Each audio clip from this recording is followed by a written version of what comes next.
Oi gente, tudo bem? Mais uma vez bem-vindos ao meu canal e o tema de hoje é os melhores momentos do filme Som da Liberdade, esse filme que foi lançado em 2023 e traz uma abordagem bastante delicada, bastante realista e bastante delicada a respeito de exploração sexual e tráfico de crianças.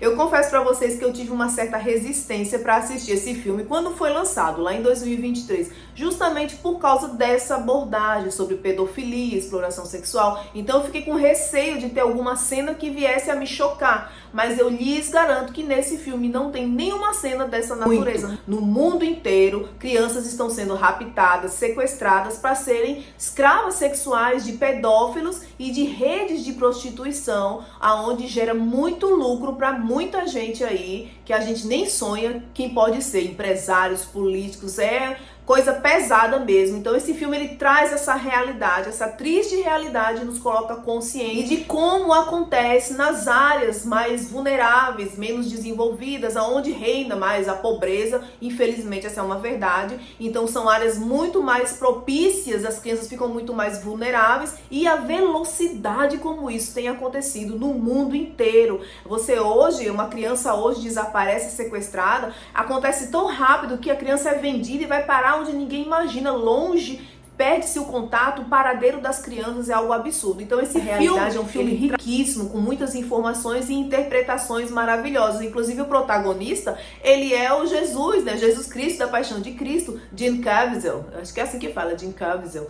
Então, e a interpretação dele perfeita e vale muito a pena assistir, não só por ele colocar, nos colocar consciente dessas desgraças que fazem com as crianças mundo afora, mas também nos dá um chacoalhão espiritual, né? Nos faz despertar como cristão, que está sempre aqui pensando no nosso dia a dia, no nosso mundinho. Ele quebra a nossa visão para que a gente enxergue as misérias sociais e tenha um comportamento diferente em relação ao mundo e os seus problemas como cristão. É muito bacana e por causa disso eu separei 4 momentos, os 4 momentos mais especiais para mim, né, quando assisti esse filme, que nos faz pensar um pouco, nos deixa um pouco reflexivo a respeito não só da problemática em si do filme, mas como nós temos agido diante dos problemas que nos cercam hoje aqui no Brasil, no nosso estado. Então ele nos torna mais reflexivo e a gente começa a repensar os nossos comportamentos, nossas atitudes diante às vezes do chamado do Senhor para certas coisas que a gente tem se esquivado por causa do medo ou por achar que não é capaz. Então o primeiro momento para mim acontece quando o Tim ele consegue prender um pedófilo, né?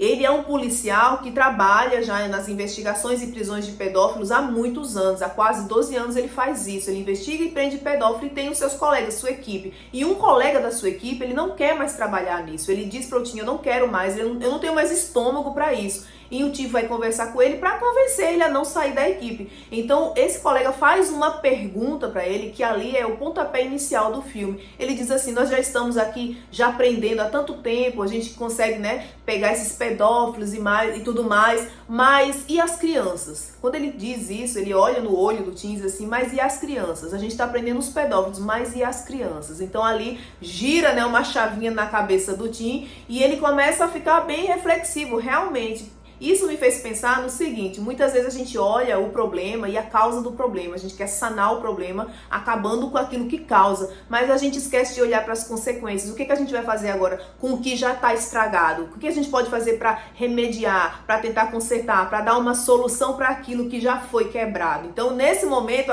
essa cena me pegou, porque a partir daí então o Tim começa a estudar maneiras de ir atrás dessas crianças. Ele pede um tempo para passar com aquele pedófilo que ele prendeu, para fazer ali uma pseudo-amizade e conseguir arrancar a informação. Então ele pede pro chefe dele um tempo para fazer esse meio de campo aí e conseguir saber um pouco do paradeiro dessas crianças. E ele consegue descobrir que tem um menininho que foi sequestrado, que estava para ser vendido para aquele pedófilo que ele prendeu. Então quando ele toma conhecimento desse menino, ele vai ao encontro do menino e consegue resgatá-lo. Quando ele faz amizade com o menino e conversa com o menino, ele descobre que também existe uma irmã, que esse menininho tem uma irmã que foi sequestrada, mas que ninguém sabe o paradeiro. Então ele pede ajuda pro seu chefe para ir atrás dessa irmã, porque esses irmãos, eles estão lá na Colômbia. No caso, o Tim está nos Estados Unidos e os irmãos estão na Colômbia. Ele pede ajuda, apoio para o seu chefe para poder ir resgatar essa menina, essa irmã do Miguel.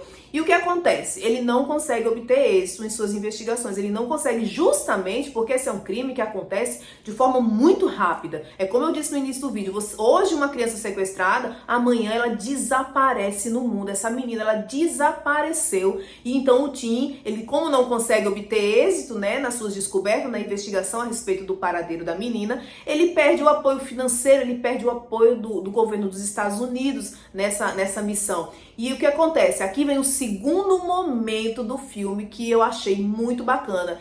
Ele pede demissão, minha gente. Ele pede demissão e vai embora pra Colômbia sozinho. Só ele e uma agendinha com os contatos lá de quem poderia ajudá-lo. Mas ele abraça a causa e vai atrás de resgatar essa menina. E no meio do caminho, eis que surge uma pessoa para ajudá-lo. Obviamente, isso me faz pensar o quê? Que quando a gente decide fazer algo, né? Quando a gente coloca na cabeça que vai fazer acontecer, porque sente um chamado de Deus dentro da gente, pode ter certeza que Deus vai mandar pessoas para estar ao seu lado, vai mandar ajuda, vai mandar socorro. E é isso que acontece nesse filme. Então, eis que surge o Jorge, vulgo vampiro, um ex-presidiário metido com droga, cartel, e ele surge nessa história fazendo uma diferença enorme. Ele faz a diferença na história porque ele surge justamente para ajudar o Tim. O Tim toma conhecimento a respeito dele. Por quê? Porque o vampiro, o Jorge, ele costuma comprar essas crianças e libertá-las. Ele tem isso como missão na vida dele. Então fica o terceiro momento do filme que realmente é muito especial, é muito tocante, porque existe uma cena que ficou marcada para mim, quando eles estão ali conversando, né, e ele pergunta: por que você decidiu fazer isso? Por que você decidiu comprar essas crianças para libertar? Por que você comprou essa guerra? Aí ele diz assim: quando Deus te fala o que fazer, você não pode hesitar. Em outras palavras, a gente não pode negligenciar um chamado de Deus. E isso, assim, é uma verdade. Independente das proporções desse chamado, você tem que abraçar e ir sem olhar para trás. Porque quem vai se tornar responsável por tudo é o Senhor. Se Ele nos manda, se Ele nos chama, se Ele nos convoca, Ele se torna responsável por nós. Então esse filme, ele nos mostra, ele nos dá, na verdade, essa grande lição. Esse filme nos dá uma grande lição a respeito de você seguir um chamado sem olhar para trás, convictos de quem você tem servido e quem está te garantindo a vitória. E aí você se pergunta: meu Deus, será que eu tenho feito algo realmente substancial? Será que eu tenho olhado para o lado? Será que eu tenho abraçado as misérias sociais como cristão? Ou só estou aqui vivendo a minha vidinha perfeita de ir para a igreja, de voltar, né? Essa vidinha eu posso fazer muito mais e às vezes não faço. E às vezes Deus nos coloca responsabilidades tão pequenas e a gente nem consegue dar conta por qualquer coisa. Então esse filme, ele faz isso com a gente. Ele nos faz pensar num todo. Ele nos faz pensar fora da caixinha, fora dessa mesmice da gente como cristão, no nosso papel cristão. E para terminar, o quarto momento mais especial é justamente quando ele consegue recuperar essa menina. Ele consegue recuperar essa menina e trazer de volta para casa. E você tá ali assistindo desde o início, torcendo para que ele encontre a menina. E não só a menina, ele recupera várias crianças, mais de 100 crianças. Ele consegue trazer de volta para suas casas, devolver para os seus pais. E fica uma grande lição no fim do filme, que é justamente: enquanto a gente finge que o mal não existe, o mal continua fazendo o que bem quer, causando seus estragos. Enquanto a gente negligencia às vezes o chamado de Deus, o diabo tá fazendo a festa. Porque a guerra é contínua. A guerra física, a guerra humana, a guerra natural, a guerra sobrenatural, a guerra espiritual, ela é contínua, ela acontece o tempo todo. Então a gente não pode simplesmente fingir que coisas desse tipo não estão acontecendo. A gente deve entrar. Se a gente não pode ir até lá, se a gente não pode realmente vestir a camisa e ir lá e resgatar, nós temos joelhos para orar, nós temos como nos posicionar espiritualmente em oração por situações como essa e diversos outros problemas que têm acontecido no mundo. A gente não pode simplesmente orar só pela nossa casa e que Deus nos abençoe, nos faça prosperar, nos dê saúde. A gente tem que ter um olhar ampliado, espiritual, joelho no chão, lembrar que existe isso, saber que existe isso, faz uma enorme diferença no mundo espiritual. Porque onde quer que tenha um representante do mal, deve haver um representante de Deus. A gente não pode negligenciar, a gente não pode fingir que não existe. o mal não pode ter liberdade, a gente não pode deixar se omitir e não querer saber, não querer se envolver, mas a gente deve ter consciência, porque a partir do momento que a gente tem consciência, a gente entra com oração, é joelho no chão, é rosto no pó, como minha mãe diz, porque isso pode parecer que não faz diferença, mas isso faz muita diferença. Enquanto a gente vive aqui, esse mundo palpável, pode ter certeza que o mundo espiritual também está agindo em todo o tempo. Então temos que ter consciência, porque o próprio filme diz assim: os filhos de Deus não estão à venda, a guerra não acabou, a guerra continua, a guerra é real e os filhos de Deus não estão à venda. E esse filme é muito legal, esse filme mexeu bastante com a minha cabeça, ele me fez realmente enxergar coisas que eu não via, realidades que eu não conhecia, e é muito bom a gente ter consciência do que está acontecendo no mundo. É muito triste a gente ser ignorante, é muito triste fingir e não querer se magoar, não querer sofrer nenhuma angústia por saber de coisas, mas como cristão a gente não deve ter esse pensamento, a gente deve vestir a camisa, tomar conhecimento e orar. O que podemos fazer é orar, lembrar e orar por coisas desse tipo. Isso é só uma das coisas que existe, uma das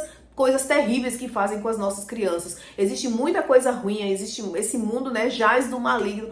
Mas enfim, o vídeo de hoje era sobre isso. Eu espero realmente que, se você não assistiu, assista. E você que assistiu, deixa aí seu like, deixa aí seu comentário, fala pra mim qual foi o momento mais especial, o momento mais bacana que você achou desse filme, certo?